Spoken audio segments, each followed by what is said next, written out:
obviously I'm pretty self-confident and always have been, and make no apology for that. But I think my way of dealing with it is a lot healthier. Accentuate the positive. It's not even a glass half full in my case. It could be a glass that is literally that full, but I'm going to pretend it's that full. And you, right? And it's very empowering to be like that. It makes you feel better. I genuinely don't care.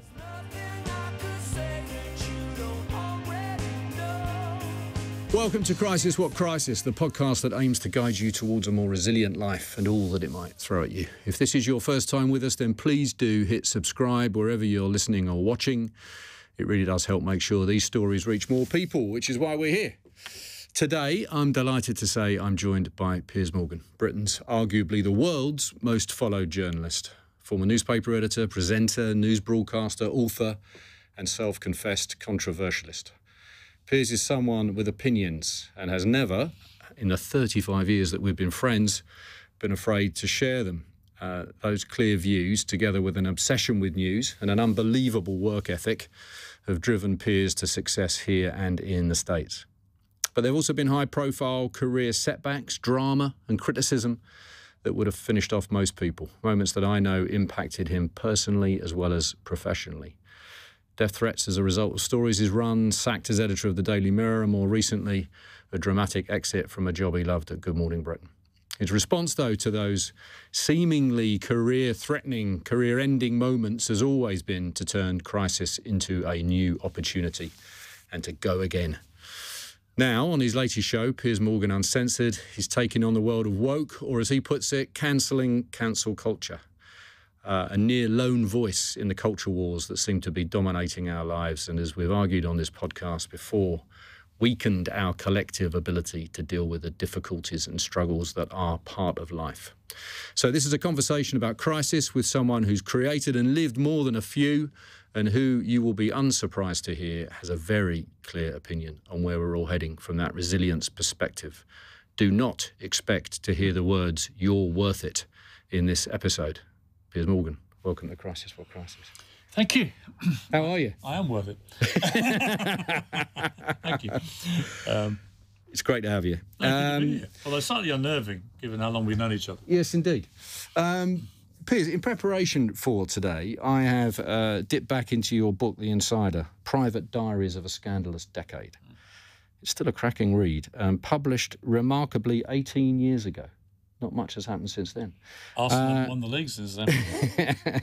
If the aim of a diary is to capture the era, that it's focused on, and it definitely does that. The final decade, really, of the tabloids, total dominance, pre-internet, pre-social media, rather quaint references to, angry messages that you're sending to important people via fax. Yeah, I know. So it captures the time, but also reading again, it captures you pretty accurately. It's funny at times, energetic, ballsy, a stunning exercise in self-promotion, but also pretty revealing about your approach to life. Would you agree? Yeah, and I think I had a brilliant editor called Jake Lingwood on that, who was merciless in the editing. So the original draft was quite different in places, and he was just saying, can I just say, he said, you come over as a complete wanker here. And then we would have a long debate about whether it was good or bad that I would openly come over that way. Yeah. And sometimes we kept it in and sometimes we kept it out. But it was a very interesting thing about how other people perceived you, when often, perhaps in the maelstrom of doing what you're doing, you're not quite aware of how you're coming over. Yeah. So it was an interesting, I think, exercise in that. But I felt that decade, looking back, it's held the test of time of being, in many ways, a seminal decade for tabloid newspapers, for that relationship between media, politics, culture, society. This was the era of the Blair Revolution, of Princess Diana, Rupert Murdoch, all these people at the top of their game, all colliding in this extraordinary world that I was the centre of, albeit from a slightly outsider perspective. Although I called it the Insider, I wasn't one of them, but I was hovering. And I think that was it was a very interesting period to live through as a newspaper editor, and then to write about it.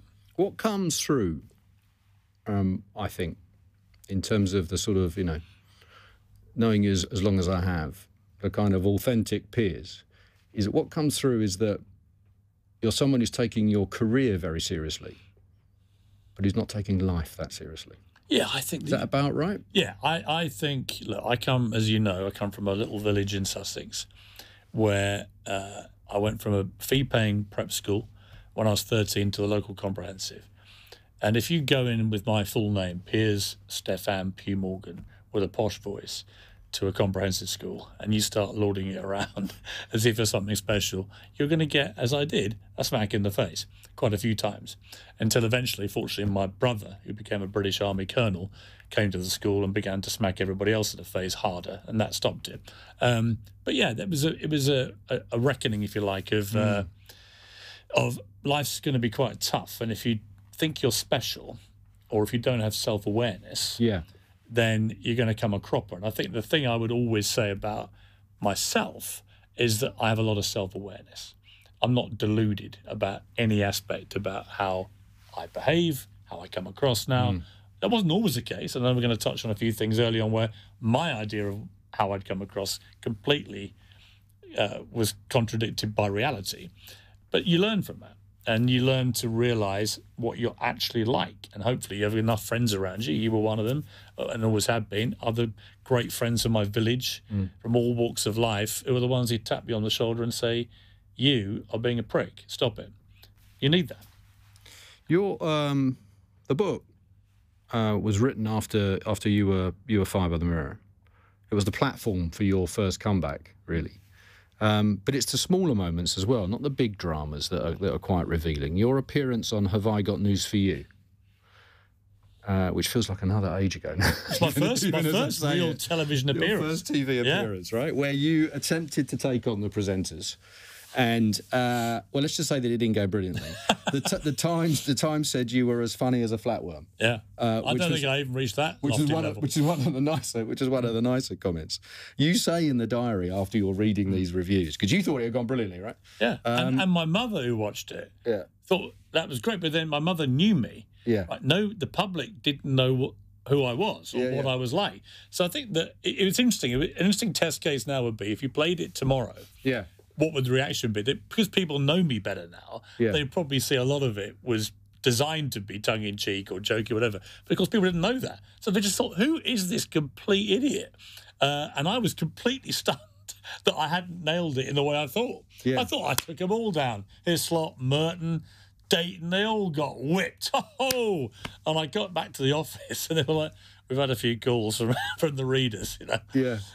Mate, it didn't go great. I said, really? Yeah. But you got a load of flack. I remember it at the time, right? You were baffled. But actually, it's not really bafflement, is it? It's what it revealed, that little moment, actually, was you didn't really care. No. Did you? No. What people were saying. No. Because in your mind's eye, I said what I wanted to say. It was definitely me. I was definitely behaving in the way that I want to behave. It's all their fault. They're not understanding my genius. And I kind of take that view generally in life. If you don't like me, that's not on me. That's on you. Yeah. I'm quite comfortable about who I am. Yeah. I'm quite comfortable in my own skin. I'm pretty confident, as you know. I've always been that way. Yeah. And I don't really care particularly what some spotty geek in their mum's dungeon on Twitter has to say about me. I don't understand why anybody would. But some people do, but I don't. I just genuinely don't care. I remember us being on holiday together, early 90s. I think we were in Jamaica. At this stage, you're the bizarre editor of The Sun and I'm the showbiz reporter, I think. And after a long day of drinking, you told me that your master plan, was to become the next David Frost or Jonathan Ross, is what you said. That TV was ultimately where you wanted to be. You love newspapers, you love newspaper people, but you knew then, this is, by the way, relatively at the start of your newspaper career, that they would never make you as famous as you wanted to be. Total clarity on what was ahead. Yeah, I mean, look, you're talking about somebody from the age of 6 or 7 used to practice his autograph. I used to collect autographs avidly. I used to write to prime ministers. Yeah. I used to write to sports people. I used to write to TV stars and just collect their signatures. And in those days, autographs were the thing. Selfies didn't exist, obviously. And I used to practice mine religiously. with absolute conviction that one day I would be the one signing the autographs. Ironically, when I finally got to like proper fame on, say, America's Got Talent, in the #1 TV show in America, autographs were kind of going out of fashion. Then it was all selfies. Yeah. So, but it's the same thing. And it was, I love the idea of fame. And I love the idea of being famous. It sounded incredibly glamorous to me. And I've got to say, even though it's got its pitfalls, the lack of anonymity, all that kind of stuff, the benefits far outweigh the negatives. You just have to have a thick skin. And if you're remotely sensitive about how you're perceived or about criticism or any of those things, it's not going to be for you. And I see a lot of people who become famous who just cannot handle it. Whereas I handle it, I think, quite well, because I just take a view, most of it is just noise. Very little of it matters. You know, and I think it probably helps. I've had a brother who's been a serving member of the British Army for 37 years, just recently retired. You know, if you've got a brother who's on a war zone in Iraq or Afghanistan, he doesn't really want to hear from me whining about my difficult experience with Vanilla Ice or Milli Vanilli. It's like, whatever. Yeah. You know, so there's a real perspective there right at your doorstep. So I think that helped. But I come from a family where it wouldn't be tolerated to be too up yourself about this kind of world, because it's not that significant. Yeah. It can be. You can have significant moments, but generally speaking, it's not that important. I present shows which report on important things, and I debate important issues, but I'm not the catalyst for it. I'm not the one actually doing the important stuff. Piers, your biological father died when you were a baby. Yeah, I mean, I was actually born Piers Stefan O'Mara, which was the name of my biological father. It was an Irish dentist, and he died when I was 1, very sadly. And then my mum remarried a Welshman, Piers Morgan, who you know very well. Yes, indeed. And so that's where that name came from. Right. So yeah, it was not an easy time for my mum, really, and the family. Me, I was too young to really remember it, but obviously, you know, a traumatic time for family, definitely. Your amazing mum, Gay, later married Glyn, as you say, your dad. You went to prep school in Sussex, where your full name sat pretty comfortably, I would have thought, but less so when you had to move to that comp. When you've touched on it already, but is that, never mind the resilience, but the kind of determination, the sort of single-mindedness, do you trace it back to that, as well as mum, dad, as well as also your grandmother, who I was lucky enough to meet, Margot, an incredible force of nature. Strong people, all strong people. And, you know, the women in our family in particular, my grandmother, my mum, my sister, there's a strong line there of strong women. And I think that definitely helped shape the kind of person I am. But also an atmosphere of unconditional love, which I think you've interviewed a lot of people for your podcast. I've interviewed lots of people. I think even if you have one parent that gives you unconditional love, it's enough. I've always been lucky to have 2. And I think that's an incredibly empowering thing. I think what the comprehensive gave me was, I think if you go from a prep school to comprehensive, you either end up with a chip on both shoulders, or you end up with a very nicely rounded pair of shoulders where you can, you know, literally, as I've done, meet queens and kings, and then meet the local farmer or the local carpenter and feel exactly the same with both of them. Yeah. And I do. And I think also growing up in a country pub, you know, country pubs in villages in East Sussex in particular are very egalitarian places. You'd have the lord of the manor next to the local, you know, blacksmith, whatever it may be. And I think that again, it's a kind of classless environment, a pub. Yeah. And so I grew up feeling sort of classless, and people may laugh at that, the double-edged version of that phrase. But what I mean by that is I didn't ever feel that I was particularly privileged or underprivileged. We never had a lot of money, but we never had no money. We always had enough to, I think, had a really enjoyable upbringing. I had no complaints. I never felt we were short of anything. We had a great life. When I look back on it, compare it to my kids' lives, you know, flying around the world to hotspots, LA or the Caribbean, whatever. We never did any of that. I don't think I flew until I was 17. You know, and so very different life, but certainly not one that I ever look back on with anything other than it was fantastic. Yeah. Growing up in a village, and those mates I made at my comprehensive, you've met a lot of them, and they've been friends now for 45, 50 years in some cases. And they you know, they have to stay my friends. They know too much, obviously, a bit like you. But they've always been a very grounding thing. I always think that you can see alarm bells with public figures when they go through a crisis of the kind that you talk about a lot on this podcast, but they don't have any grounding place to go to run to. I would always just get in a car, whatever the mayhem was that was erupting on the front pages of papers about me, scandal or whatever it was. I always knew if I got in the car and drove to my village and went to the local pub, all the lads would be in there on a Friday, Saturday night, and they wouldn't give a stuff. They would just give me a slow hand clap. Well done, you've done it again now, and you get the beers in. Nobody cared. They didn't care, good or bad. I could have had a huge scoop, everyone talking about me, same reaction. I could have a terrible time, lose a job, same reaction. And it's that equanimity of reaction from people who they're not friends of yours for that reason. Yeah. You know, my village mates aren't mates of mine because of anything I've done career-wise.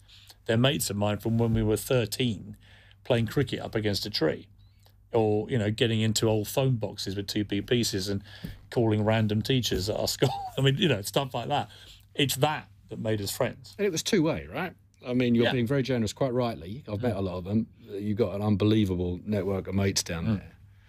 But it was two-way as well, because loyalty is a key value of yours. Yeah. And I know that from, you know, our friendship, but I know as well from, you know, the relationships that you had down there. There's also another element, isn't there? I'm not sure I have ever seen from you, and interestingly, from that community down in Sussex, including your family, a second of self-pity from anyone. No. Total absence of... I think my favourite poem is D.H. Lawrence. It's called Self-Pity, I think. And it's like a wild thing will never feel sorry for itself. You know, I think a bird will die frozen to a bough without feeling sorry for itself. And it's so true. Right? And humans have a unique ability to wallow in self-pity. I always think it's a completely wasted thing, self-pity, because you'll find quite quickly very few people care. And that kind of energy you're expending on feeling sorry for yourself or wallowing in whatever it may be, it can be expended on in a much more positive way.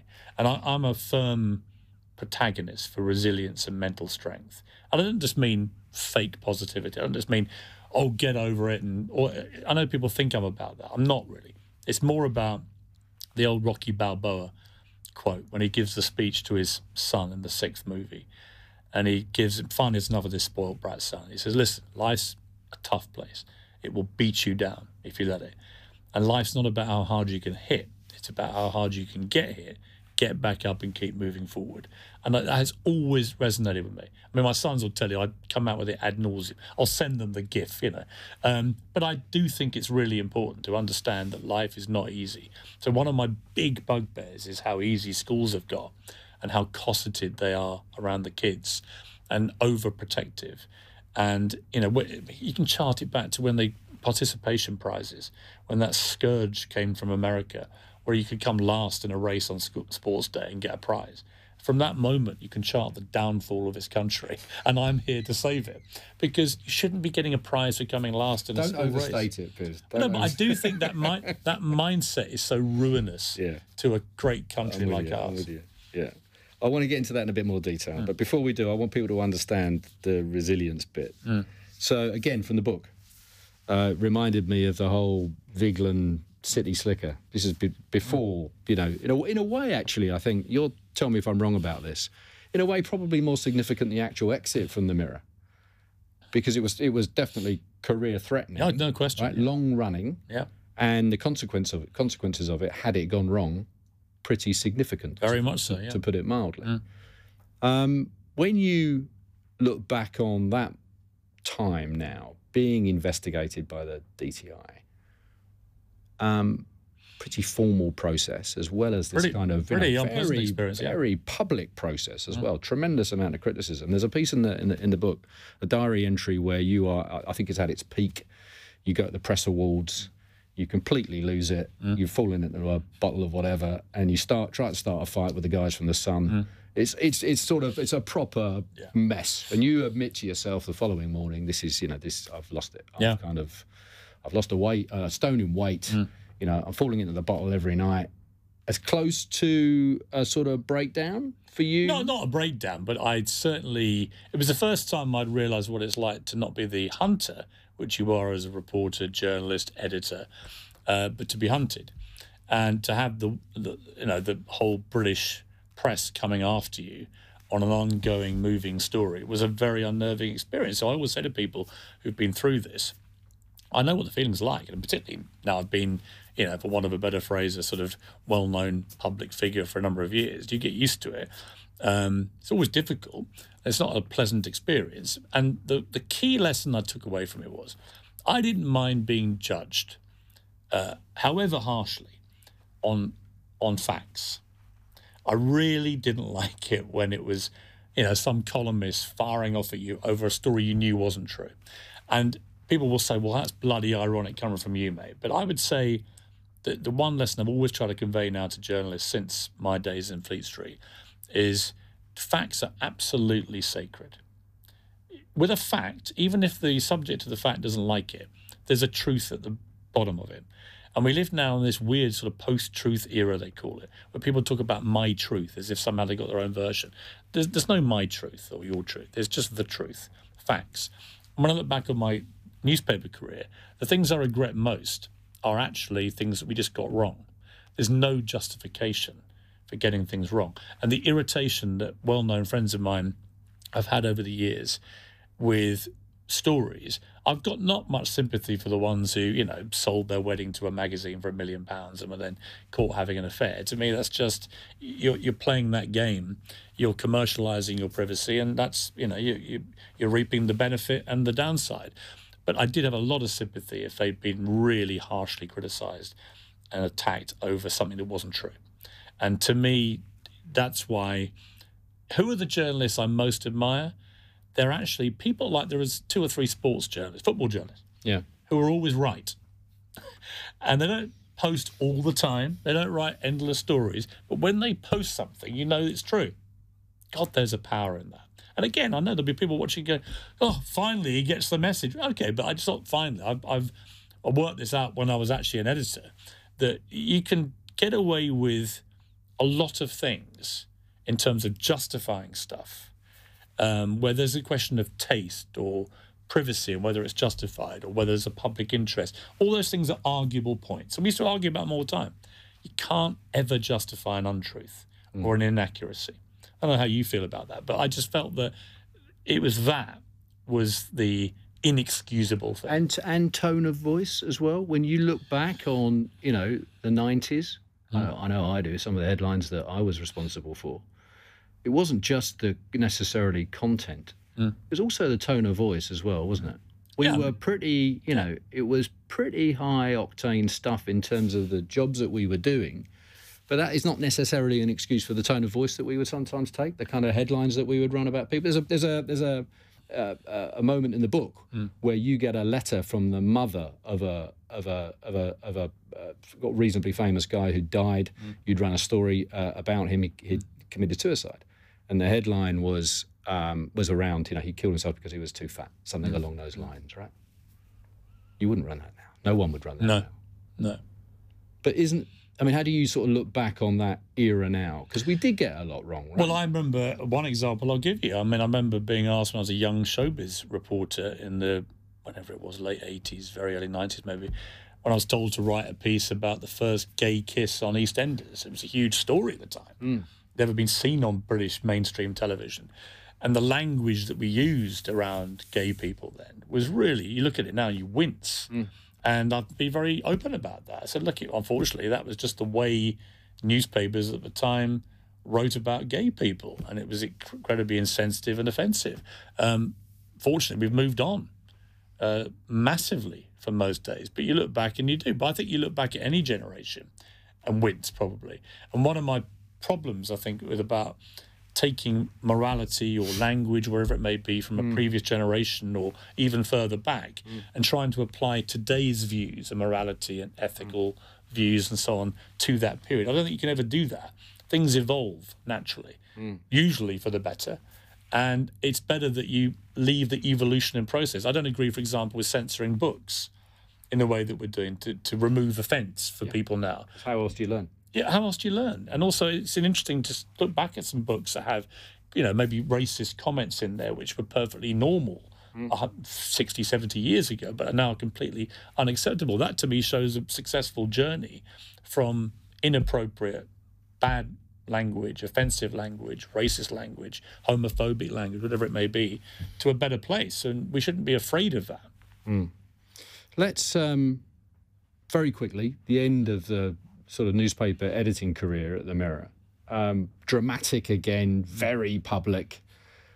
But it doesn't come across in the book, because that's essentially where the book ends. And the book, as I say, then becomes the sort of, the platform for what becomes a very successful TV career. But when you think back at the exit, did you at any point think to yourself, I know you didn't think I'm done, but did you ever think I might be? This might not work? Interestingly, I'd written 12,000 words of the Insider Diaries by then, before I got fired from the Mirror. And I knew I couldn't publish the book as long as I was still editor of the paper. It just wouldn't be compatible. So the plan was always... I don't think it was a plan. I just had done this, and I knew how readable it was. Right. And my literary agent, who Eugenia, was sort of... She was like, "Oh, this is so good. This is so good." I know, but I can't do it until I'm out of the editor's chair, and I'm not anticipating doing that for a while. And I remember ringing her on the way back to my flat after being fired. I rang her, I said, "Good news, we can do the book." You see, let's stop there for a second, right? Yeah. Because if that's not a demonstration of opportunity in crisis, you're saying literally, as you are, and you were marched out, right? Pretty dramatic moment in your working life. Where most people would be head in hand. You're not head in hand. You're head on phone ringing a book agent to say, right, we're on. Yes, but I also had 3 other calls in my car as I drove back I was literally thrown into the street without even my jacket and phone. I had to call my PA and get to bring them down to Canary Wharf to the outside bit. Got in my car and I was driving. I was feeling, it's discombobulating. Obviously, you've been there. It's like a weird thing. And you know that this bomb's about to go off and you're suddenly going to get, deluged. And the moment it did, I had 3 calls on the bounce. I'll never forget it. It's hilarious. Ian Botham, Sir Ian, Lord Botham now, ringing me to say, laughing, which was great because it just cut all the ice. Laughing, you say, "Oh, you've done it now, haven't you? Look, mate," he said, "you probably want to get away. I've been in this position." He said, "I've got a nice place in Spain, I think it was. Why don't you come out and we'll just play some golf and get drunk?" And so nice of him. Then Marco Pierre White rang me, the chef, and he said, "Why don't you come and have lunch tomorrow?" Which I did end up doing. "And we'll just drink Sassicar all afternoon and you can turn the phone off for the first time in 10 years. Exactly what I did. Best lunch I've had in years. And the third one was Mohammed Al-Fayed ringing from Harrods to say he had a vacancy for a new doorman. So by the time I thought about it, I just remember thinking, I'm going to be fine. And I then rang my agent. I said, we should do the book. And we literally invited in a bunch of publishers in the next few weeks to my treasure trove of everything I'd kept. And they read the 12,000 words. And off the back of the money I got for that book, that was the next phase of my career. But you remember, I was very young. I'd been like 28 when I was made editor of the News of the World. I was 38 when I was fired from the Mirror. So I was actually the youngest editor ever fired, which is quite an achievement, having been one of the youngest ever to get a job. So I knew I had time on my side, I had age on my side. And I think this is again from my family, they all went through quite a few difficult things. And like all families, the resilience bit has always been so strong in the family. Just dust yourself down and get on with it. Yeah. There's no point feeling sorry for yourself. It's the one key lesson I give to anyone watching this. You're going to go through stuff in life, good and bad, right? Don't get overexcited by the good stuff, although always celebrate it. Always celebrate the good times, because you know the bad stuff's coming and you just have to deal with that. And whether it's, losing a job, losing a loved one, whatever it may be, this stuff's coming and you better be ready. And how you deal with it will actually define the quality of your life. I really believe that. And you've got to, I think sulking is a wasted emotion. I think self-pity is a wasted emotion. All those things I'm not really prone to, because I think there's a better way to expend your energy than that. You mentioned grief. So let's talk about that for a second. It's a subject that we talk about a lot on the pod. Piers, I remember you described that network of friends down in Sussex. One of those people was Will, your friend. Yeah, Will Page. A great guy. I met him a few times. He was a proper high flyer in the Foreign Office, I think, who died in a cycling accident, still in his 20s. I remember you were utterly devastated. But I also remember not long after you saying to me that his death sort of reinforced to you that life is incredibly fragile and that we're not here long, that it made you feel even more sort of impatient to get on with it, if you like. You're a young man having that kind of conclusion over what was a very traumatic moment. Does it sit in your mind? Obviously, losing Will, you remember, and is a significant moment in your life. Yeah, Will was. But what it caused you to think? Yeah, I mean, Will was a great character, unbelievably positive guy, super fit, and he died in this accident, and it was a terrible shock to all of us. It was the first proper friend we'd lost as a group, and it was awful. And but I've always kept a picture of him around my desk. I always have a little look at him and see his cheeky grin, and I genuinely often have a little word, especially in times of difficult, because Will would always be great at just like laughing stuff off. He was one of those guys. And we had another friend, we had a mutual friend, Chris, who got killed in another accident, and that was awful. Again, but it taught you the reality of life, which is it can be extremely fragile. It can be taken in a second. And I remember another guy called Matthew Harding. He was the owner of Chelsea Football Club for a while. And I'd had a weird moment when I was in my late teens of working at the Lloyd's insurance room on an underwriting syndicate, standing in for someone who'd been sick for 9 months. And I found it very boring, couldn't wait to leave, but it was good money and it was an interesting experience. And my underwriter's best mate was Matthew Harding, who was a top broker at the time. And so I got to know him, and then when I became an editor, he contacted me, and we used to meet up for lunch occasionally.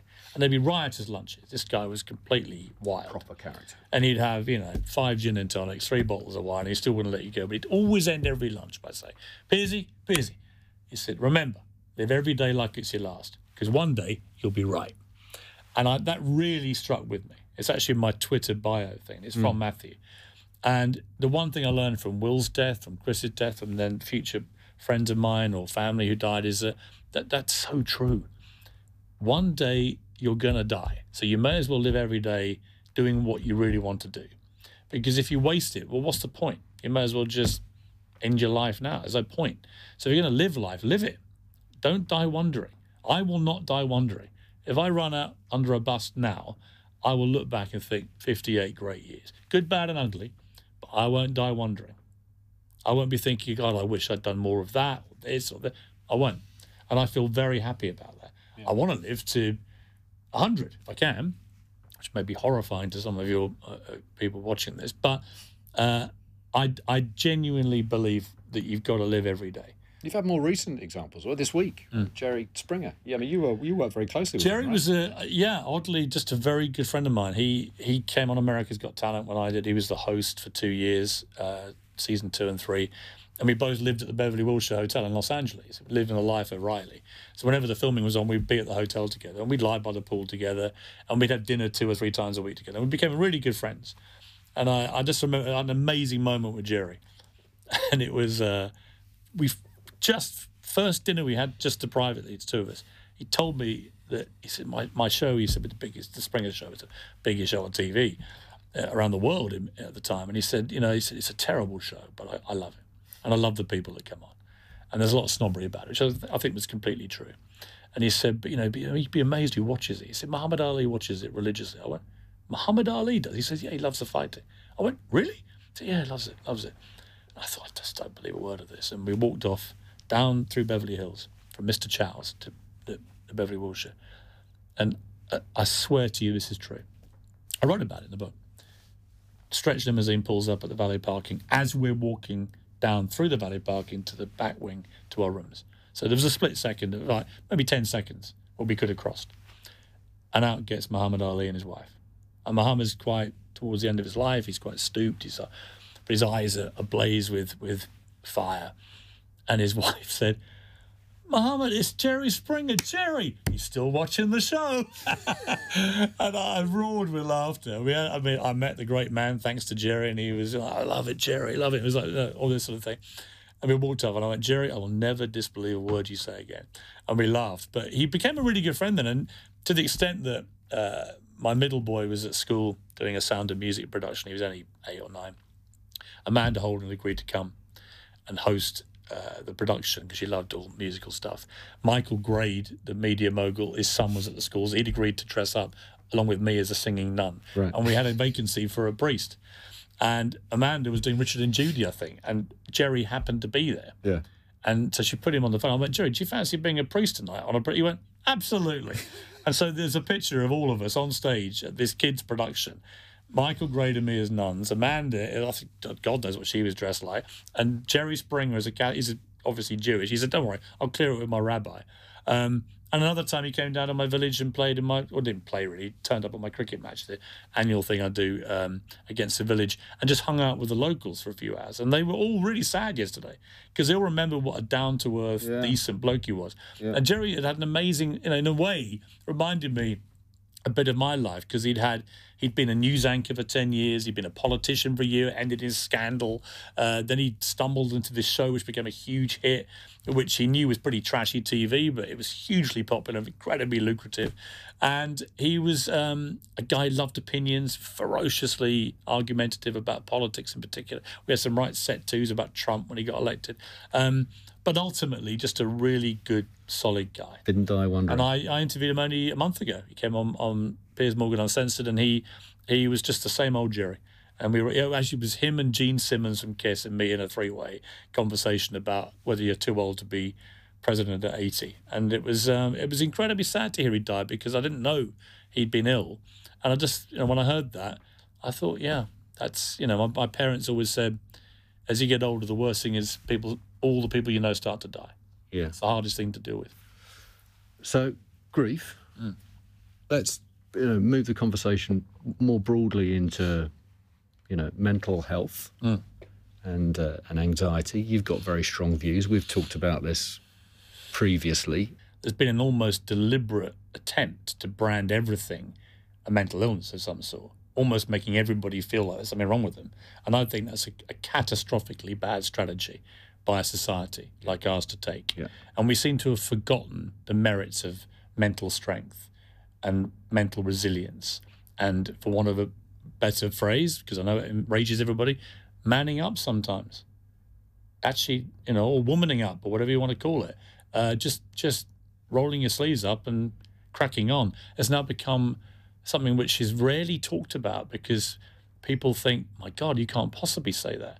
You must celebrate being weak. You must celebrate having things wrong with you. You must wallow in it. You must make money out of it, as many people do. There's a whole industry around mental health now. And I see people whose motives, I'm afraid, I'm extremely cynical about, who seem to have everything wrong with them and then do book after book after book and make tons of money out of talking about all their terrible things. I'm like, well, where's the alternative to this? Where do young people who are gripped with anxiety, a lot of it driven by social media, and the need for validation and the constant comparative nature of social media and all the judgmental stuff which can be read by lots of people. Where are people saying to these people, okay, let's get a grip. Where's the Rocky speech to the son? Why have we stopped talking like that to young people? Who's in schools telling them this? We tell them if you come last, they get a prize. We tell them that, you can, if you fail your driving test for the 8th time, it's empowering. You should be proud of yourself. Yeah. I'm with you. And I'm like, hang on, why? Why don't you just say no? If when my kids came last or something, I was like, we're obviously no good at that. So either train harder and be better at it, or accept you're not good at that and do something else. Find something you're good at. Look, I'm with you on this, but it's not as black and white, though, is it? No, it's nuanced. Because there is a fairly large category that sits in the middle, and because of the changing conversation around mental illness and mental health, we are actually shining a bit of a light on some conditions, but is that conversation, and some issues, that are genuine, and that do deserve a different correct, a kind of approach, and do deserve a kind of wider wider consideration. It's not just you're mentally ill or genuinely mentally ill or get on with it. Right, no. There is a large area in the middle, right? So how do we? My question is, how do you manage the area in the middle, and who decides that, really? Right. Well, I have a real problem with the conversation that you talk about. I think that the conversation has been utterly relentless. It's all anyone talks about, and I see absolutely zero evidence of it working. All I see is the amount of anxiety, depression. Is that right? Really? Yes. I think there are a lot of people. No. In the big picture, I'm totally with you. By the way, this is not about, by the way, not wanting people to speak up or talk. I've always been in favour of that. I think there's no problem with that at all. I encourage people. I do it with my kids. I'm not talking about that. But I'm talking about the framing of this whole debate being constantly negative. Let's find a load of things wrong with you and let you wallow in that. I don't think that helps. And I think that we've become almost a country in permanent therapy, if you like, almost like the country's in therapy. And I don't think that works. I don't think it's the British way. I think we've always been a tough, roll your sleeves up kind of mentality as a country. And now I genuinely think we've gone soft and weak. And when I talk about this, I'm astonished by the reaction I get. A lot of people agree with me. They're just worried about saying it. Because if you say this on Twitter, for example, you get your head chewed off. Right? I get accused of being disgustingly insensitive and belittling people with mental illness. No, I'm not. I'm clearly saying there are people who are mentally ill who urgently need treatment. I'm not talking about people with clinical depression, which is a serious thing I've seen affect people I know. I'm not talking about genuine things like this. I'm talking about day-to-day life issues, which seem to be provoking an extraordinary amount of anxiety, particularly amongst younger people. And I want to know why and what can we do to help them? Because I want them to come out of school better prepared for life than they're currently doing. And I don't think that's an unreasonable position to take or an unreasonable argument. And to those who say, well, you're being heartless. No, I care. I care about what I'm seeing. I'm seeing it with my own eyes all the time. And my problem is the number of famous people who seem to think that every interview they now give has got to be wallowing in their own terrible, mental health problems or whatever it may be. And I'm like, hang on a second. Why don't you flip it? Why don't you be a better role model? Rather than saying, I've got to talk about all this because everybody else out there will relate to me. Why don't you talk more positively? Why don't you appreciate all the stuff you've got, for starters? All these people are multimillionaires living extraordinarily privileged lives. Right? Why don't they talk in a more positive way? Because I do think this whole debate is going down completely. You're talking about. Listen, as I say, I'm with you, right? But I'm talking about a rebalancing. My point is that there are also difficulties and struggles that people have that we now talk about in a way that we didn't before, and that's not necessally a bad thing. I've got no problem with the issue. The other interesting point here for me is that this is your view, right? You've got a platform. You can talk about this on your show and on your other very influential channels. How else do we sort of change the debate, big picture on this? Because we sure as hell aren't getting it from politicians, right? No. And the lack of kind of, even if you boiled it down to sort of common sense attitudes to these issues that suddenly fly out of nowhere, quite often on the front page of The Guardian, right? That suddenly we're all supposed to care about and are kind of affecting us or impacting us as a society. So from a political point of view, you've met a lot of politicians, you've interviewed a lot of politicians, you've been around politics and seen behind the curtain, right? What do we do to try and change this debate thing? Well, they need to grow a pair and they need to show more moral courage and have a moral compass. It's interesting, Harry Belafonte, the singer, Deo, he died. We've gone from Rocky to Harry Belafonte. But he was a really interesting, smart guy. And I interviewed him at CNN. And I found that the interview, when he died, aged 96, he was such an impressive guy. Yeah. And he talked about meeting Martin Luther King. And he said, I met Martin Luther King and Bobby Kennedy before he got assassinated. And he said, those were the last two leaders I saw, really, that I knew. He was talking about America primarily because obviously there's Mandela and others outside of America, but in America, who, in his opinion, had the moral compass and the moral courage and conviction to actually be forces for good. And he wondered, where are those people anymore? And I don't think they're there. I look at the last 50 years, who have genuinely been great world leaders, who've shown real moral courage. Does the environment allow for moral courage? Yeah. Right? Because moral courage is, we had discussion separately. Mandela, If you put, it's the old cliche, I know, but if you put Churchill, who I know we're both great admirers of, right, into the modern context, he would have lasted 5 minutes. Right? Well, I think because he might, because he might have hit back. I mean, that's to talk about courage. He might have taken the flak and then come on the attack. And I think that's really important in this kind of woke, ravaged world we now exist in. Is if the mob comes to you, you got to show some balls and stand up to it. You have to. Otherwise, everyone gets taken down by this cancel culture. Because cancel culture is really a form of puritanical fascism. It's you will do it our way or we will destroy you. And it needs corporate life to stand up more than it's been doing. But it needs individuals to grow a pair too and just go, you know what?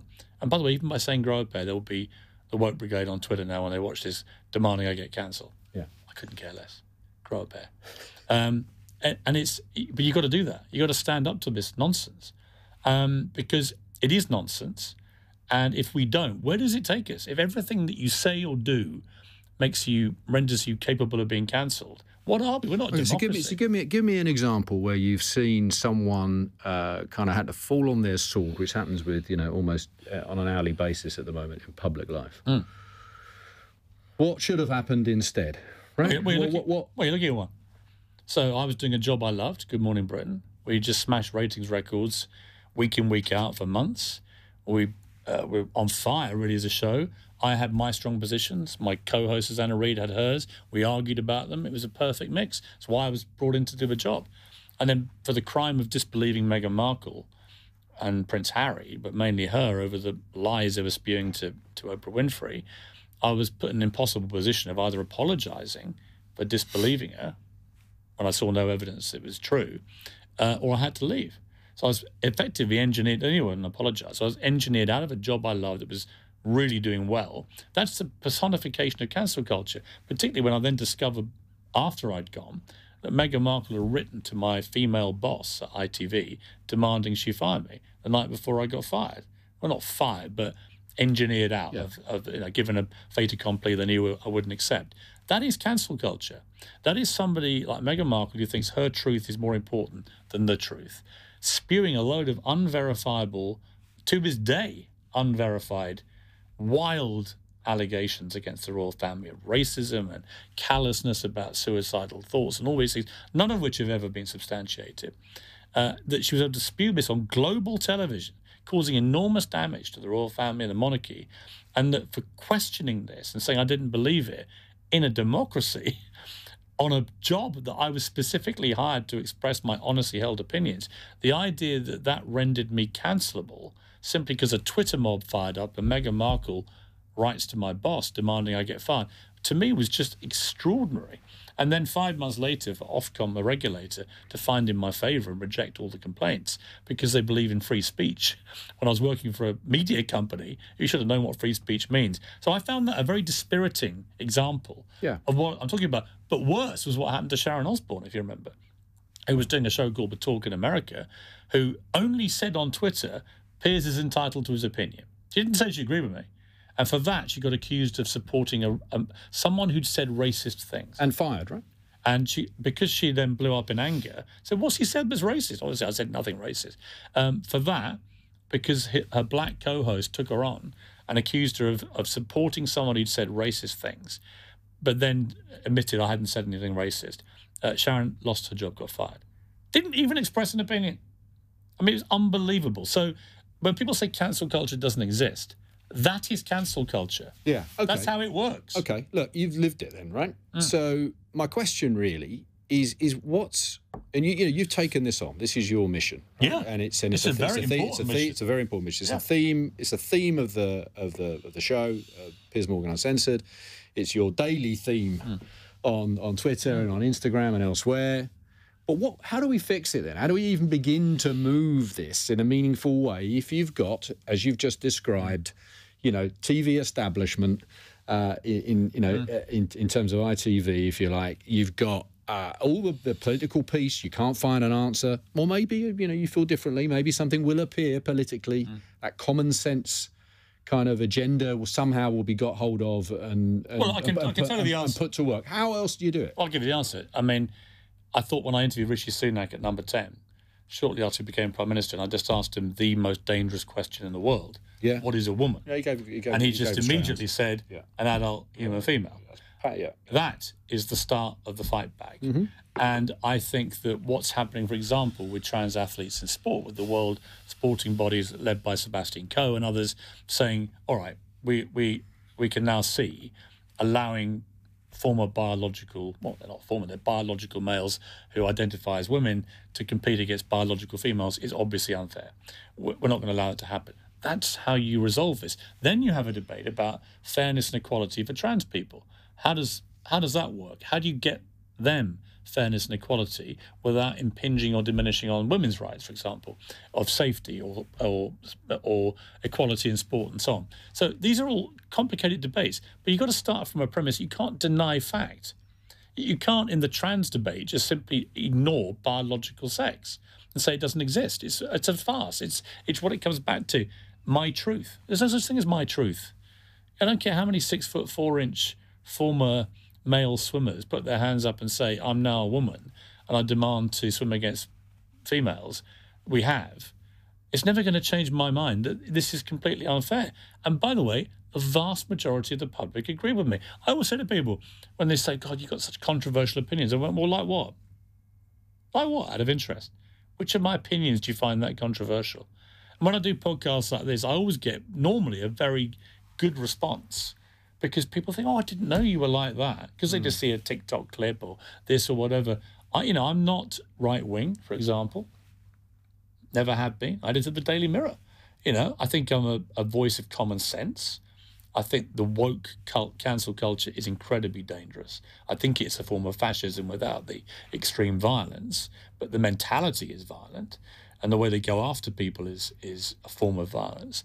And I think we've got to stand up to it as a society and go back to facts are sacred, debate is to be accepted and encouraged, and at the end of it we can go and have a drink together. Right? My best mates, we argue about everything all the time. We never cross our mind to fall out with each other or want to cancel the other one for having a different view. What happened to that mentality? It's nuts. You and I have had big debates, big arguments, right? The idea I said, I'm never speaking to you again, and by the way, I'm going to ruin your life because you disagree with me about Brexit or Trump or whatever it may be, or COVID vaccines. To me, it's completely absurd. But that's why I think the job that I do is important. I do have a massive platform. I've got 8.5. Do you think that's why you obviously do, right? This is why you've got more followers than The Sun, the paper that you and I grew up on, has got sales. Well, right? I have 4 times as many followers on Twitter than I had selling copies of a Daily Mirror in 2004 when I left. Yeah. So you think that the reason that audience is there, and you work pretty hard at it, right? As you said yourself, if you're not trending in the morning, you're not happy. Yeah. Right. So you're operationally on it, if I can put it that way. But you think the reason you got those numbers is because of this common sense. Well, when I got levered out of Good Morning Britain, my book, which had just come out, Wake Up, which was a clarion call from a liberal for liberals to behave like liberals again, went to #1 in the book charts within 4 days, right? And I was being stopped all over the place by people who completely agreed with me. Not necessarily agreed with me about Meghan Markle or Prince Harry or any of those things, but agreed with my right to have my opinion. They thought that was what it meant to be British. It's what, talking about Winston Churchill, it's what the Second World War was fought over. Freedom, right? Including the bedrock of a democracy and freedom is freedom of speech and expression. When we lose that as a country... Churchill on Twitter would have been an interesting thing, I think he'd have been brilliant on Twitter. I mean, Churchill the one-liners. He'd have been a more erudite version of Trump, Sat in his bath. But he wouldn't have just taken this. I mean, the kind of revisionist view of Churchill, that he was some evil monster, is such bullshit. This was the greatest figure of the last 200 years. And it is a nonsense to take people out of the past and put them in the modern context, because it's absurd. It's an absurd argument. Let's talk a little bit more about social media, though, because you just talked about the power that it affords in trying to get a bit of course correction on this stuff. But isn't it also? It's also contributing to it, right?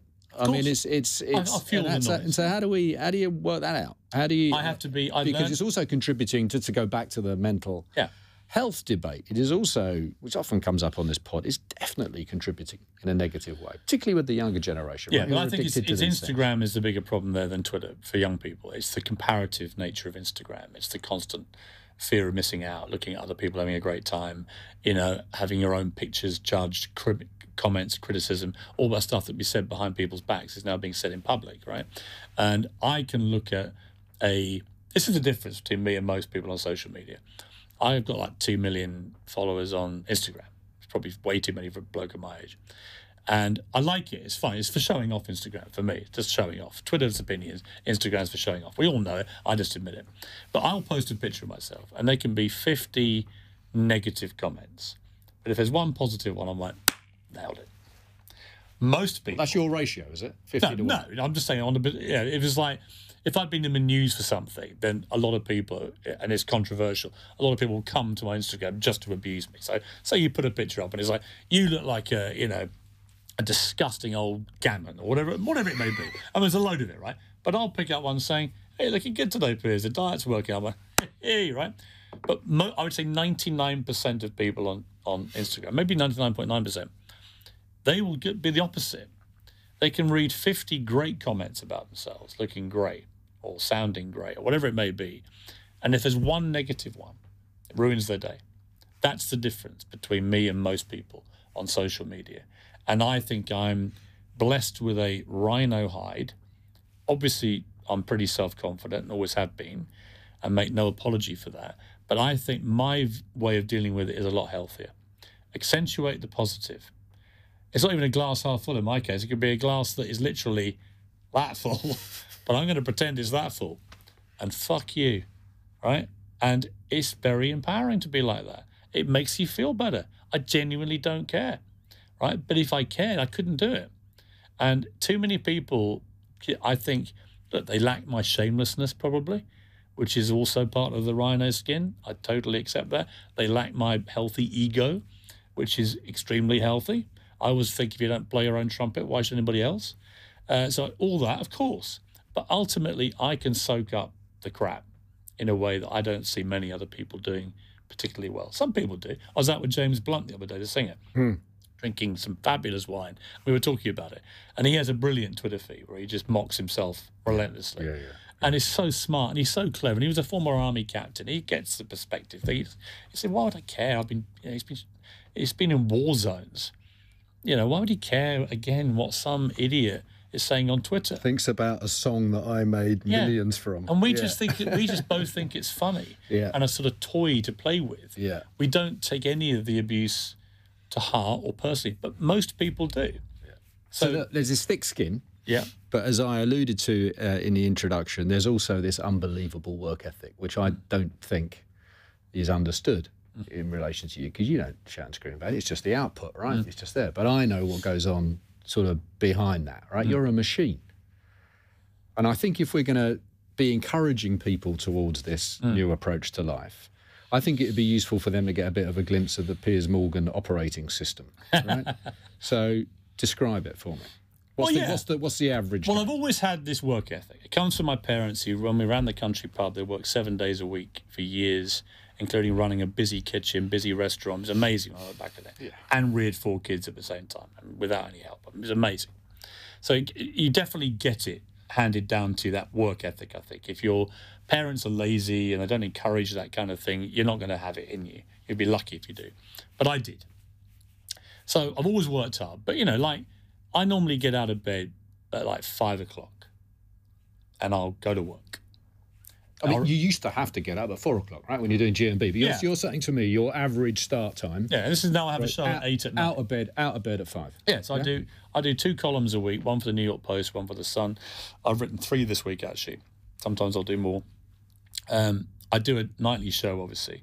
That involves, really, from the moment I get up, reading all the papers, disseminating what's on Twitter, so that by 8, 9 o'clock in the morning, I know exactly what's happening everywhere in the world. I've seen all the clips. I've seen the fun stuff, the serious stuff. I've seen who's in the news, who's not in the news. I worked out roughly in my head the kind of thing we should be doing. And the filter that you are, because obviously it's everywhere, right? Yeah. And your sort of scope of interest is pretty wide. I've an unbelievably... So what are your filters, if you like? Well, I don't really have one.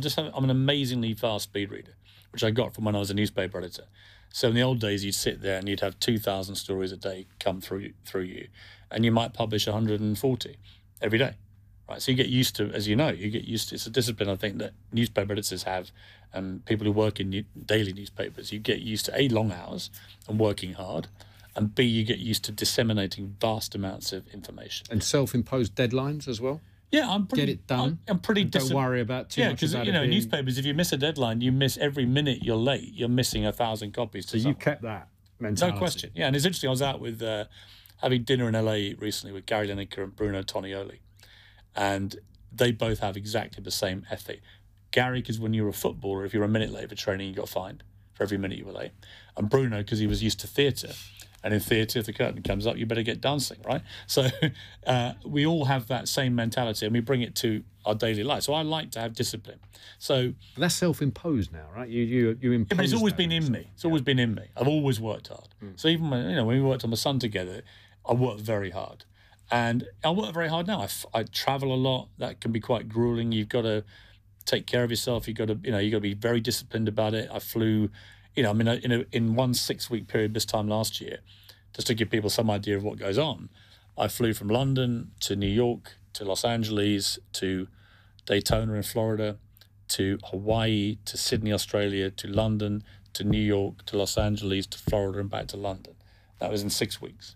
Okay, so you got this... And in between, I'll make the point, in between I'm writing all the columns, I'm making 8 crime documentaries in the last calendar year, and I've produced maybe 200 nightly shows, and I've produced maybe 100 columns, and I'm writing a book, and I do all the Twitter stuff myself. And so this is going to be my question, right? Because there's also, by the way, let's give them some credit, the other thing you do is inspire loyalty in the teams that you work with. You always have, right? The team at the Mirror, they loved you, in some of the other jobs you've had as well. But you hire well, you've got good people around you. Yeah. But this other layer that we've been touching on, right? This kind of constant hand on the tiller with social media is non-stop. I've seen it. We'll have lunch, right? And we'll have a good lunch, we'll have a good drink, and it's a lovely afternoon. And while I'm thinking, right, I might have a bit of a snooze on the train, you're back on the Twitter. How can I start an argument? Right? How can I get something going here? No, first of all, it's more about information. Yeah. So my wife will tell you that if we go on holiday, it's far better that I'm allowed to keep my phone on the beach and occasionally check what's going on than if I leave it in the room and I'm basically, after about half an hour, start to twitch that something may be happening I'm not aware of. Yeah. I'm a news junkie, have been from when I was a kid. I need to know what's happening, and if I don't, I become an absolute wreck. And as the hours go on, my mind starts to think all hell has broken loose, and I'm the last person to know. Is that an addiction? Yeah, no question. Yeah, but it's not a particularly unhealthy one. I'm just getting information. I'm not injecting things to myself. I'm not drinking anything. You don't think it does you any harm at all? I think it doesn't affect my sleep pattern, for example. I sleep fine. I just don't sleep for that long. I'm quite happy with 6 hours good sleep. I found on Good Morning Britain, you can sleep for 9 hours, but if it's broken, you feel terrible. But if you had 4 really great hours, you could feel fine.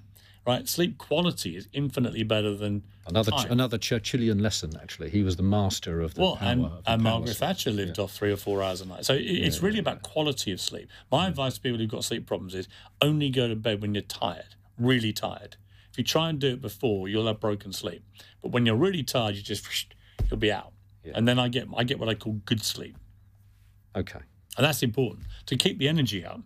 I had long COVID for a few months. 7 months after I got it, like a year and a half ago. It was awful, mainly because I had no taste and smells. I couldn't drink my favourite fine wine. I couldn't smell anything, so food was all completely tasteless and pointless. And I lost my energy, so I had about 25% energy for about 7 months. It was that nearly killed me.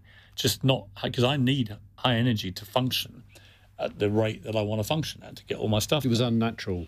Yeah, just to wake up and feel like flatline before you even start made everything so much harder. Made column writing twice as hard. It made decision making twice. It made all of it much harder. But it's not that I don't. I can, as you know, because we've had many times ourselves, but we can go as we might do today, Andrew, go and have a nice long lunch together, right? And I love to have fun, And I managed, I think, to get that balance right. That's really important. All work and no play makes Jack a dull lad, I think my mum used to say, right? And we always subscribe to that in my family. Party hard, work hard. And I think if you can get that balance right, you'll have a fulfilling life. Piers, brilliant. I'm going to ask you in a second for your crisis comfort. So the 3 things that you rely on in the tough times. But before I do, I want to say thanks for coming on. It's been great. It's been a fantastic conversation. I am biased, as evidenced by the length of our friendship, but your views and the way that you express them, long may it continue. You are almost a lone voice, but in this increasingly bonkers world, I think an important one. Our lives left in the hands of those who, we touched on here, crier quality, whilst tearing into anyone who has the audacity to criticise them, will be a lot less fun and a lot less fair, more importantly. So more power to your elbow. Your crisis comforts, 3 things in some of those dark moments that we've discussed here. Yeah, no, I know what they are, because it's what I do, right? First thing, I get in my car, I go to my village pub, and I see the village boys and we have a pint of Harvey's. It's got to be Harvey's, from the Lewis Brewery 3 miles away from the village. Pint of Harvey's makes all the troubles go away. And then as the night will wear on, I'll always get a hankering, if times are really difficult, for a Monte Cristo No. 2 cigar. Got to be No. 2. And I will thoroughly enjoy luxuriating in a big fat cigar. Everything feels better when you have one of those. I don't smoke, generally. I have about 4 or 5 cigars a year. But that brings me great comfort in a time of difficulty. And then I will watch a Rocky film. Any of them. Which is the best? Well, the best is the first one, which won the Oscar. And actually, if you go and watch it today, it's a real work of art, that film. The rest were far more commercial. But I love the Rocky Balboa story. I love his attitude. I love if you get knocked over, get back up and keep going. And if you get punched, well, punch them harder. I know we can't say that anymore. I know now, if you get punched, that the world view has got to be, you've got to then do a 3-part interview in the paper about what a victim you've been and how awful it is and how unfair it is and how you hope the person who punched you gets arrested and put in prison for the rest of their lives, whatever it may be. I have a different view, which is if you get punched in the face, well, punch them back. And I mean that physically and metaphorically. I used to get punched at comprehensive school, and then right to the point that 2 of the biggest punchers, we all fell off the school bus, and I got into a proper fight with them. Now, I'd had fights with my 2 brothers, as you know, big lads, for years. I could look after myself. And we had a street brawl to end street brawls. But the next day I got on the bus, and the 2 bullies were sitting there, and they just nodded at me with respect. It's the only language bullies understand. As Mike Tyson always said, everyone's got a plan till they get punched in the face. And I had no plan till I punched back. You got to punch back in life, whether it's physically or metaphorically. And if people don't like that, I don't care. I asked you for the Piers Morgan operating system. I think we just got another glimpse into it. So thank you very much. Piers, thanks for coming on. It's been brilliant. Good to see you. If you've enjoyed this episode, please do give us a rating and a review. It really helps. And if you hit subscribe, wherever you download your podcast from, you'll find loads more useful crisis conversations. You can follow us on Instagram and TikTok, and you can watch the full episodes on YouTube. Just search for Crisis What Crisis Podcast. You can also find full transcripts of this and every episode on our website, crisiswhatcrisis.com. Thanks again for joining us.